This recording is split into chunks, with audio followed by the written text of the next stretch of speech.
Salut à tous, j'espère que vous allez bien. On continue dans cette vidéo rodéo, d'accord? C'est la vidéo numéro 13.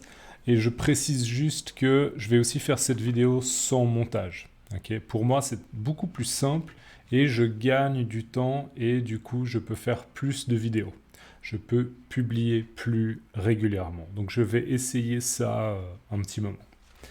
Alors, on s'était arrêté à la fin de la page 16 dans la BD, d'accord? Et en gros, Lucky Luke avait dit à Cactus Kid, après mon lasso, c'est la sangle de ma selle qu'on sabote. Jette ce couteau. D'accord? Donc Lucky Luke, il disait à Cactus Kid, jette ce couteau. Et le couteau, en fait, c'est ça, hein, le couteau. Le canif, le couteau. Vous vous souvenez de l'explication, le canif, couteau. Et du coup, Cactus Kid lui dit, le voilà. Donc, le reprend le couteau. Et il lui disait, tiens, tu veux mon couteau? Prends-le. Donc, bien sûr, Cactus Kid avait essayé de tuer Lucky Luke, mais Lucky Luke avait pu éviter le couteau. Donc, naturellement, après la page 16, on va continuer avec la page 17. Et je précise juste que on est à la page 17 dans la BD, mais donc dans le PDF, on est à la page 21. Et dans la BD, page 17. Ok? Donc, juste pour recontextualiser, en fait, on est avant la 4e épreuve, la dernière épreuve de la compétition de rodéo. D'accord? La 4e épreuve, elle n'a pas encore commencé. Alors, là, Lucky Luke, il dit « Reste où tu es, ou je te transforme en passoire. Dénoue ton ceinturon et jette-le par-dessus la clôture. » Donc là, on va dire, Lucky Luke, il donne des ordres à Cactus Kid. D'accord? Il a le revolver, je pense que c'est un magnum, le pistolet en tout cas, le revolver, le pistolet dans la main. Et voilà, il donne les ordres, il donne les instructions à Cactus Kid. Reste où tu es, ou je te transforme en passoire. Dénoue ton ceinturon et jette-le par-dessus la clôture. Alors, reste où tu es. Ne bouge pas, d'accord? Tu restes où tu es. Tu ne bouges pas. Ou je te transforme en passoire. Donc là, c'est soit tu restes où tu es, tu ne bouges pas, tu restes immobile. Soit je te transforme en passoire. Alors, c'est quoi une passoire? C'est un des mots que j'ai préparé. Une passoire, c'est, je vais vous lire une définition. Un ustensile en forme de récipient creusé de trous utilisé pour filtrer. En fait, un ustensile, c'est un accessoire pour la cuisine. D'accord? Un accessoire pour la cuisine. Donc, une passoire, c'est un accessoire pour la cuisine en forme de récipient qui est creusé de trous. Il y a des trous dedans. Alors, je vais juste vous expliquer une situation dans laquelle vous utilisez une passoire. D'accord? Ce mot-là, hein, une passoire. Si vous faites des pâtes, imaginez vous faites des spaghettis. Vous mettez les spaghettis dans de l'eau bouillante. D'accord? L'eau, elle est très très chaude, elle atteint 100 degrés et elle commence à bouillir. Elle bout. Elle est très chaude. Vous mettez les pâtes, vous mettez les spaghettis. Vous attendez. Peut-être 8, 10 minutes, etc. Ensuite, les spaghettis, elles sont cuites, elles sont prêtes, mais elles sont dans l'eau. Et comment vous faites pour séparer les pâtes de l'eau? Vous utilisez une passoire. D'accord? C'est cet accessoire-là. C'est un ustensile de cuisine. D'accord? Donc, désolé. Une passoire, c'est un ustensile en forme de récipient creusé de trous, il y a des trous dedans, utilisé pour filtrer. D'accord? Filtrer. On laisse couler l'eau et on garde les spaghettis dans ce contexte. Alors, pourquoi il dit « je te transforme en passoire » Pourquoi Lucky Luke il dit « hey, attention Cactus Kid, tu restes immobile ou bien je vais te transformer en passoire » Pourquoi? Parce que si Cactus Kid bouge, eh ben, il va lui tirer dessus et il va faire des trous dans Cactus Kid. Vous voyez la comparaison? Du coup, Cactus Kid, il va ressembler à une passoire. Okay? Comme si Cactus Kid, c'était un récipient, mais surtout avec des trous. Et du coup, il allait se transformer en passoire. Vous voyez l'idée? Voilà. Donc c'est un petit peu humoristique, comme menace. Dénoue ton ceinturon. Alors, le ceinturon, vous voyez, faire un nœud, ça veut dire que le ceinturon, il est attaché. Et dénouer, c'est retirer, défaire le nœud. Donc, dénouer le ceinturon. Donc, dénouer le ceinturon et jette-le par-dessus la clôture. Jeter. Ok. Donc là, en gros, Lucky Luke, il lui dit, il faut que tu retires ton ceinturon et que tu le lances, que tu le jettes par-dessus. Ça, c'est par-dessus. Par-dessus la clôture. Et donc la clôture, il parle de ça. Donc c'est une clôture qui est composée de plusieurs planches de bois. Une planche, deux planches, trois planches. Mais on voit bien que ensemble, ces planches, elles constituent une clôture ou un mur. Ok, une clôture. Et là, on voit probablement Jolly Jumper. C'est Jolly Jumper. On le voit de dos.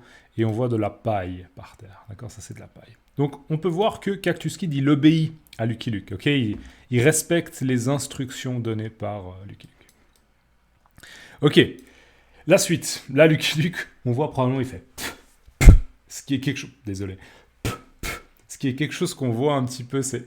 J'ai envie de dire, c'est un peu un cliché. Avant de se battre, on fait ok, on va se battre maintenant.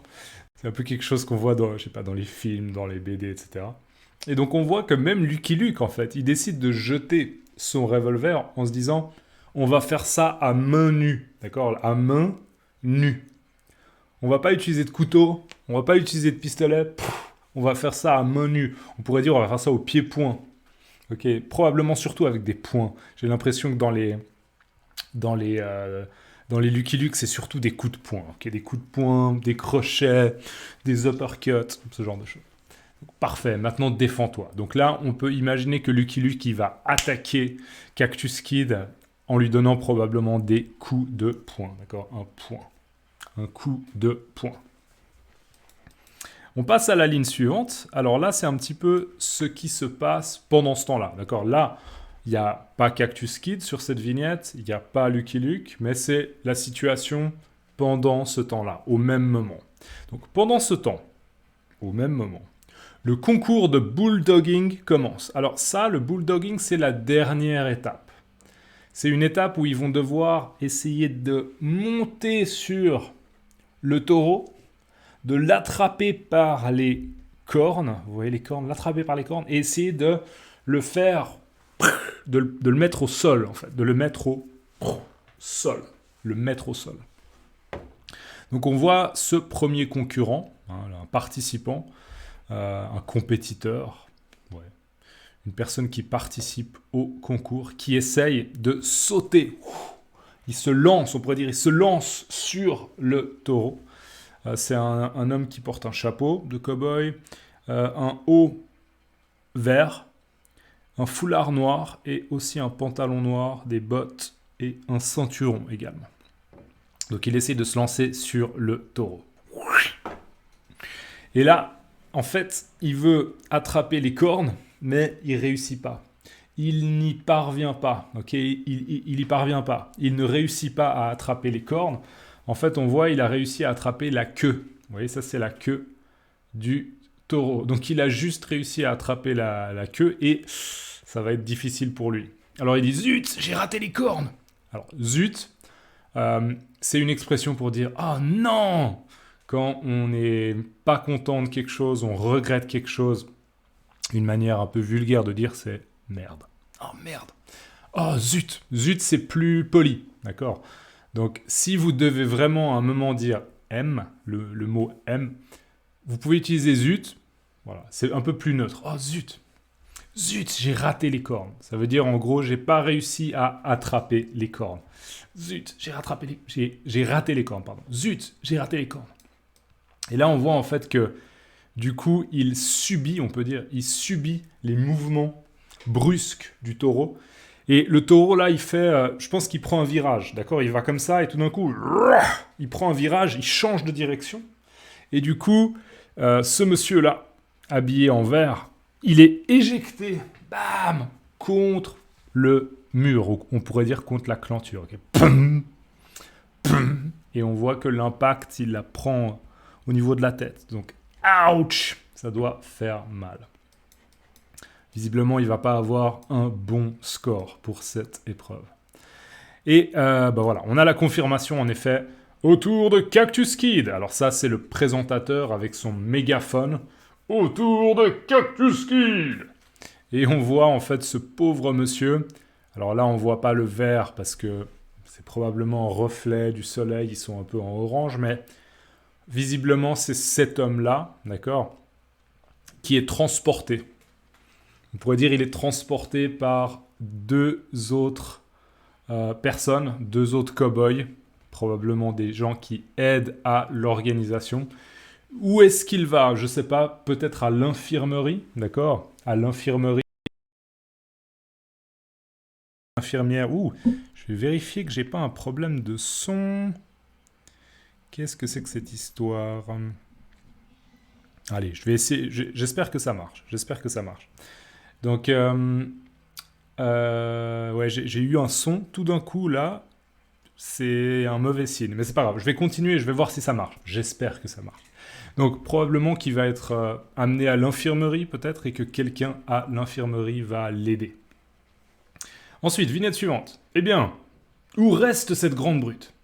Alors là, on a deux personnages et il y en a un qui dit « Eh bien, où reste cette grande brute ?» C'est un petit peu bizarre pour moi comme phrase, mais moi, je le comprends comme « Eh bien, où est cette grande brute ?» Des fois, ils utilisent le verbe « rester » de manière un petit peu étrange pour moi. Je pense que c'est pas très moderne. Moi, je dirais « Eh bien, où est cette grande brute ?» D'accord? En gros, où est-ce qu'il est? Où est Cactus Kid? Il est où Cactus Kid? Parce que on sait que c'est autour de Cactus Kid maintenant. C'est autour de Cactus Kid. Donc voilà. Et là, on a en effet une autre personne de l'organisation avec un point d'interrogation. Donc il se dit probablement, hey, qu'est-ce qui fait Cactus Kid? Il est où? Et peut-être qu'il a ce point d'interrogation parce qu'il voit, peut-être qu'à ce moment-là, il voit Cactus Kid qui en fait arrive là. Il arrive et on peut voir visiblement qu'il est, il est en mauvais état, je pourrais dire. Je pourrais dire il est en piteux état. Parce qu'en fait, il s'est pris plein de coups de poing. Bam! De Lucky Luke. D'accord? Il s'est fait, on pourrait dire, il s'est fait frapper, il s'est fait bastonner par Lucky Luke. Il s'est pris plein de coups. Et on peut voir même qu'il saigne. Là, on voit son nez et on voit des gouttes. Ça, c'est des gouttes. Donc, il saigne du nez. Il a une bosse. Vous voyez là, sur la tête, il a une bosse. Et visiblement, il a un peu le tournis. Là, on voit la spirale, il est un peu... Oh, il a le tournis, il est un peu dans les vapes. Dans les vapes. Donc peut-être que ça, c'est la réaction de cet homme qui voit un peu Cactus Kid comme ça et qui se dit « Mais qu'est-ce qui s'est passé ?» Mais voilà, un mot que j'ai envie d'utiliser, c'est le mot « penaud ». Là, on pourrait dire que Cactus Kid, il est un peu tout penaud. Penaud, c'est P-E-N-A-U-D. Le féminin, c'est penaude. On rajoute un E. Alors, c'est quoi penaud? Penaud, c'est qui ressent un sentiment de honte ou de gêne. Ok? Quelqu'un qui est tout penaud, c'est ok, désolé. Ok, j'ai fait quelque chose de mal, je suis désolé. On pourrait dire qu'un petit enfant, des fois, s'il y a son papa ou sa maman qui l'engueule, ah, c'est pas bien ce que t'as fait, ok? Tu feras plus jamais ça, sinon je vais vraiment m'énerver. Ben, l'enfant, il est un peu ok, désolé, je suis vraiment désolé. Il est penaud. Là, on pourrait dire que Cactus Kid, il est un peu penaud parce que physiquement, lors de la confrontation physique, il s'est fait dominer par Lucky Luke. D'accord? Donc il est un peu penaud. Voilà, c'était une expression en plus pour enrichir votre vocabulaire. Penaud. On arrive à la dernière ligne. Alors je vais juste faire une toute petite page de pub et j'en profite pour remercier tous les Patreons ou tous les gens qui me soutiennent via PayPal ou d'autres plateformes. Un grand merci à vous tous.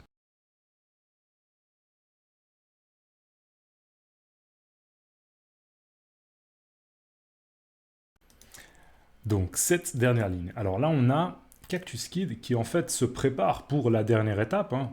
On se souvient que le présentateur l'a appelé. C'est au tour de Cactus Kid. Donc Cactus Kid, il se prépare. Le problème, c'est que son nez saigne. D'accord? Donc ça, c'est juste un mot que je voulais réviser. Saigner, d'accord? Le verbe saigner, S-A-I-G-N-E-R. Le verbe saigner, c'est perdre son sang. Et je vous rappelle que sang, c'est S-A-N-G, mais on ne prononce pas le G, le G. On dit juste sang. Donc le problème, c'est qu'il saigne du nez. D'accord? Donc c'est pas pratique pour voir, ça va pas être pratique. Et en fait, dans la main, là, il a, je pense que c'est un mouchoir, tout simplement. Il a un mouchoir, qui est rouge d'ailleurs. D'accord? C'est un petit détail intéressant. Alors, je ne sais pas exactement si c'est un mouchoir. Un mouchoir, on l'utilise pour faire ça. Okay. Quand on a le nez bouché, on utilise un mouchoir pour essayer de sortir ce qu'on appelle on appelle ça la morve. La morve. On essaie de sortir un peu la morve. Okay, quand on a le rhume, on utilise beaucoup de mouchoirs. Ça pourrait peut-être éventuellement être, je ne sais pas, un torchon. T-O-R-C-H-O-N. Un torchon, c'est ce qu'on utilise plutôt dans une cuisine. D'accord ? Dans une cuisine pour sécher quelque chose, par exemple de la vaisselle. Ok, on a un couteau, une cuillère, une fourchette et on veut la sécher. On les a lavés et on veut les sécher, on utilise un torchon. Ok, un torchon. Peut-être que c'est un foulard. Vous voyez là que Cactus Kid, il a un foulard noir. Donc un foulard, c'est plus un accessoire, comme un vêtement, à peu près. Ok ? On ne sait pas exactement. Moi, je ne sais pas exactement, mais je dirais que c'est un mouchoir. Probablement plutôt un mouchoir. Mais je voulais juste vous faire réviser un peu ces mots. Un foulard, un torchon, un mouchoir. Donc, je pense que c'est un mouchoir, mais c'est un mouchoir de couleur rouge. Et c'est un détail qui est important. Pourquoi ? Parce que là, ce monsieur dit, préparez-vous Cactus Kid. Ok, donc Cactus Kid, on va commencer l'épreuve numéro 4 pour vous. Et en fait, là, on voit le taureau qui sort. Et regardez, le taureau, il sort. Il est visiblement assez excité déjà un petit peu. Et en fait, on voit, il y a des traits tillés, des traits comme ça. Des traits tillés, en fait, qui tracent une ligne jusqu'au, pas foulard, mouchoir. D'accord ? Donc en fait, il y a ce fameux... Alors, je ne sais pas exactement si c'est vrai ou pas, j'en sais rien. Mais il y a cette idée que les taureaux, ils sont attirés par le rouge.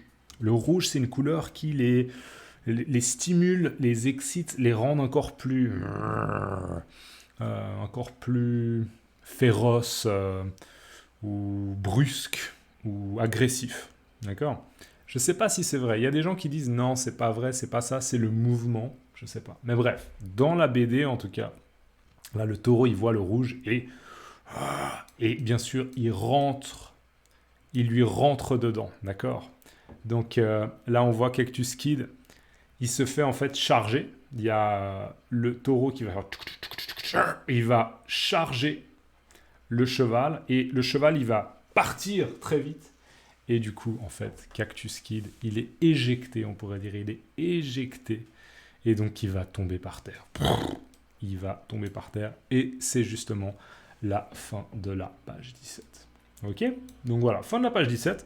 On se retrouve dans la prochaine vidéo. J'espère que le son a fonctionné. Des fois, j'ai des problèmes techniques et c'est tellement chiant. Mais j'espère que ça va marcher. J'espère que vous allez bien, que vous gardez votre motivation à travailler sur votre français, améliorer votre français et j'espère que mes vidéos vous aident. N'hésitez pas à laisser un like et écrire un commentaire également et on se voit dans la prochaine vidéo. Allez, à plus. Ciao.